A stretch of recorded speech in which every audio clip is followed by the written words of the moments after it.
మాజీ ఎమ్మెల్యే ఇంటి ముందు రోడ్డు వేయించారు. ఆ తర్వాత కాలనీలో కానీ ఆ తర్వాత కాలనీలో కానీ అండర్ పాస్ బ్రిడ్జ్లు కానీ కాలనీ వాసులకు ఎలాంటి ఇబ్బంది లేకుండా మీరు మీ ఇంటి దగ్గర ఉన్న రోడ్డు వేయించారు. ఈ రోజు నిన్న మాజీ ఎమ్మెల్యే మాట్లాడుతూ అభివృద్ధి అంటే ఎమ్మెల్యే ఇంటికి రోడ్డు వేయించుకోవడం కాదు, చుట్టుపక్కల స్లమ్ ఏరియాలో కూడా వేయించాలంటారు. దీని మీద మీరు ఏమంటారు? ఒక విషయము అంటే అతను ఎందుకు అన్నారో నాకు కావాలి ప్రజలు స్ట్రీట్ లీడర్ అని తెలియదు, కానీ మన కర్మ 10 ఏళ్ళు ఎమ్మెల్యే ఉంటే మన కర్మ ఒక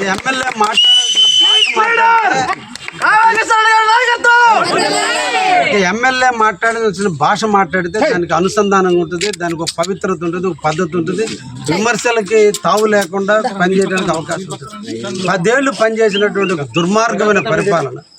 అందులో భాగంగా రాఘవేంద్ర కాలనీ 2001లో పుట్టింది. రాఘవేంద్ర కాలనీ నిండా ఇళ్ళు ఉన్నాయి, ఏమో ఎడారిలో రోడ్డు వేయాల. ఇంకొక విషయం కూడా చెప్తాను ఈ సందర్భంగా, ప్రతాప్ కుమార్ రెడ్డి గారు బ్రదర్, నీకు నేను చేసే అభివృద్ధి కార్యక్రమాల మీద ప్రజలు నాతో మమేకమయ్యే విధానం మీద నీకు ఏదైనా బాధ కలిగితే శాంతి పూజలు చేసుకో, లేదా రుద్ర పూజలు చేయి, నేను దెబ్బతినాలని. కానీ ప్రజల జోలికి రావద్దు దయ. ఈరోజు ప్రజలు చాలా బాగున్నారు, వాళ్ళని విచ్ఛిన్నం చేయొద్దు. నీ మనసు బాగలేకపోతే వైజాగ్ పో, లేదంటే దేవాలయాలు సందర్శించు. శరీరం బాగలేకపోతే డాక్టర్ దగ్గరికి పో. ఇంకేదన్నా బ్రెయిన్ బాగలేకపోతే ఇంకో దగ్గరికి పో. ఏమి లేకపోతే నన్ను దెబ్బతీయాలని కోరుకుంటే నీకు క్షుద్ర పూజలు చేయించు.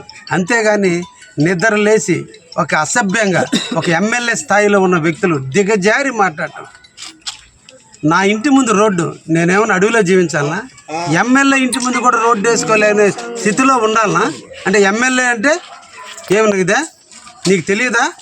ఈ రోడ్డు కావల మున్సిపాలిటీలో నువ్వు ఎమ్మెల్యేగా ఉన్నప్పుడు బ్రదర్, నేను కాదు బ్రదర్ ఎమ్మెల్యేగా ఉండింది, నువ్వు ఎమ్మెల్యే ఉన్నప్పుడు నీ చేతుల మీదుగా లెటర్ పెట్టి మున్సిపాలిటీకి దాని వెనక ఏ ఆమ్యామ్యం ఉండిందో నాకు తెలియదు, కానీ ఎందుకు శాంక్షన్ చేయించా బ్రదర్? ఆ రోజు కావ్యకృష్ణ కనిపించలేదా నీకు? నువ్వు శాంక్షన్ చేసిన రోడ్డు, నీ టైంలో టెండర్ పిలిచిన రోడ్డు, నేను పిలవలా. ఎస్, నాకు పిలిచే ధైర్యం ఉంది, దమ్ము ఉంది. ఎక్కడైనా సిమెంట్ రోడ్ వేసే రైట్ నాకు ఉంది, నేను వేయటానికి సిద్ధంగా ఉన్నా. ఎందుకంటే ప్రాంతాలు అభివృద్ధి చేయడానికి ఎమ్మెల్యే అయింది. నీ కర్మ ఎవడో బాగుపడకూడదు, నువ్వు ఒక్కడవే దాచుకోవాలా. దాచుకొని బెంగళూరు పోవాలా. ఆడ ఏం పోతావు? ఎత్తుకోపోతాం? ఆస్తులు ఎత్తుకోపోతావా? కీర్తి ఎత్తుకోపోతాం? మంచిగా బతుకు. బిడ్డలకు పెళ్ళిళ్ళు చేశావు, వాళ్ళు హ్యాపీగా ఉన్నారు. నువ్వు చేసే అపవిత్రమైన పనులు ప్రజలు ఏసరించుకునేది. రాజకీయ నాయకులను కూడా తిట్టే స్థితికి దిగజారుస్తున్నాను. నాయకుడు అంటే దారి చూపాలి, నాయకుడు అంటే దారి వేయాలి, నాయకుడు అంటే ప్రజలకు ఆదర్శంగా ఉండాలి. అది నాయకత్వం. ఇళ్లల్లో కూర్చొని ప్రజలు పని చేయనీయకుండా ఈరోజు కావల్లో దాదాపు సంవత్సరానికి 2000 ఇళ్ళు కడుతున్నారు. దాదాపు భవన కార్మికులు 10,000 మందికి రోజువారీ జీవనోపాధి జరుగుతుంది. అంగళ్ళు ఉన్నాయి, సిమెంట్ అంగళ్ళు, స్టీల్ అంగళ్ళు, మన పెయింట్ అంగళ్ళు, ఎలక్ట్రికల్ అంగళ్ళు, ప్లంబర్ అంగళ్ళు, ఇన్ని అంగళ్ళు ఉన్నాయి. వాళ్ళు ఎలా బతకాలి? ఈరోజు ఇళ్ళకి బేస్ మట్టానికి మట్టి తోలుకుంటుంటే దుర్మార్గమైనటువంటి భాష మాట్లాడుతున్నాం. చదువుకున్నాం, సంస్కారం నేర్చుకున్నాం. ప్రజలు మనలాంటి వాళ్ళని దేవుళ్ళలాగా వాళ్ళ తల్లిదండ్రుల ఫోటోలు ఇంట్లో పెట్టుకుంటున్నారు, లేదో మన ఫోటోలు పెట్టుకుంటున్నారు. మనం ఆదర్శంగా బతకదాం, ప్రజలకు ధైర్యాన్ని ఇద్దాం, బతకండి స్వేచ్ఛగా ఇద్దాం. పోలీసుల భయంతో కాదు, ప్రజలు మన మీద ధైర్యంతో పొనుకునేటప్పుడు గుండెల మీద ధైర్యం.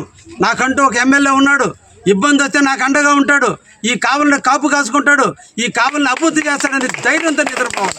అది నాయకత్వం. దుర్మార్గమైన భాష సిగ్గు అనిపించడం లేదా? చదువుకున్నాం, సంస్కారం నేర్చుకోవాలి. ఏంటి మాట్లాడే భాష? ఎమ్మెల్యే ఇంటికి రోడ్డు వేస్తే తప్ప శాంక్షన్ చేసింది వాడు, నువ్వు శాంక్షన్ చేసావు. ఎందుకు శాంక్షన్ చేసావు? దాని వెనకున్న కారణాలు ఏంటి చెప్పమంటావా? రా, నీకు నచ్చిన దేవుడి దగ్గర ఒంటిల మీద స్నానం చేసి రా. నీకు ఎంత కప్పం కడితే శాంక్షన్ చేసావు? సిగ్గుండాలి ఏడవడానికి. మళ్ళీ తగుదనమ్మని మళ్ళా బజార్కి వచ్చి మాట్లాడుతున్నావు. ఏడుస్తున్నారు ప్రజలు నీ భాషకి, నీ తత్వానికి ఏడుస్తున్నారు. రాజకీయం చేయి, ప్రజలకు మేలు చేయి. ప్రతిపక్ష నాయకుడిగా డోర్ టు డోర్ తిరుగు. ఇది ఎలక్షన్ టైం కాదు. నా ఎమ్మెల్యే ఎలక్షన్ 4 ఏళ్ళు ఉంది. ఏం అవసరం నాకు ఈరోజు? ఎండనక వాననక ప్రజలతో తిరుగుతున్నా, ప్రజల కోసం బతుకుతున్నా. నన్ను నమ్మి ఓటేశారు. ఈ ప్రాంతం మంది, మనూరు. గతంలో ఎలక్షన్ ముందు నన్ను నాన్న లోకల్ అన్నావు. నువ్వు పోయి బెంగళూరులో ఉన్నావా, నేను పోయి కావల్లో ఉన్నానా? ఇది నిబద్ధత. నాది రాజకీయం, నాది క్రమశిక్షణ. నేను నాయకుడిని, నువ్వు నాయకుడు ఎట్టవుతావు? పదవి ఉంటే తిరుగుతావు, సోకులు చేసుకుంటావు, జిందాబాదులు కొట్టించుకుంటావు. నేను నిడారంబరంగా తిరుగుతున్నా. వార్డుకు వచ్చిన దండలు వేసిన, షాళ్ళు వేసిన ఒప్పుకోవడంలే. ఏ సామాన్యుడి చేత కూడా రూపాయి ఖర్చు పెట్టకుండా అవసరమైతే నేను ఖర్చు పెట్టి రాజకీయం చేసే మనస్తత్వం నేనెక్కడ? నిద్రలేచి పరుగులేరుకుని నువ్వెక్కడ? ఎందుకే మాట్లాడతావు? Malinidevi multi speciality hospital, Christian Peta, 5వ line, Kavali. Doctor Gottipati Malinidevi, MBBS, MS, OBGY, కాన్పులు మరియు గర్భకోశ వ్యాధి నిపుణులు. మాలినీదేవి మల్టీ స్పెషాలిటీ హాస్పిటల్ నందు అందించు వైద్య సేవలు: సాధారణ కాన్పులు, సిజేరియన్లు, లాప్రోస్కోపిక్ ద్వారా గర్భసంచికి సంబంధించిన ఆపరేషన్లు, ట్యూబెక్టమీ, పిల్లలు లేకుండా operation, high risk pregnancy, ectopic pregnancy మరియు గర్భసంచి నీటి బుడగలు, గర్భసంచి జారిన ఆపరేషన్లు, రొమ్ముగడ్డలకు చికిత్స, నెలసరి ఇబ్బందులకు చికిత్స, మెనోపాజ్ సమస్యలకు చికిత్స చేయబడును. స్త్రీలకు సంబంధించిన అన్ని సమస్యలకు చికిత్స చేయబడును. పిల్లలు లేని వారికి ప్రత్యేక చికిత్స కలదు. ముఖ్య గమనిక: మా హాస్పిటల్ నందు కాన్పోయిన తరువాత తల్లి బిడ్డను ఉచితంగా మా వాహనంలో క్షేమంగా ఇంటికి చేర్చబడును. మా హాస్పిటల్స్ ప్రత్యేకతలు: ICU, lab, AC and non AC rooms, 24 గంటలు మెడికల్ షాప్, ప్రతి రూమ్ నందు వేడి నీటి సదుపాయం కలదు.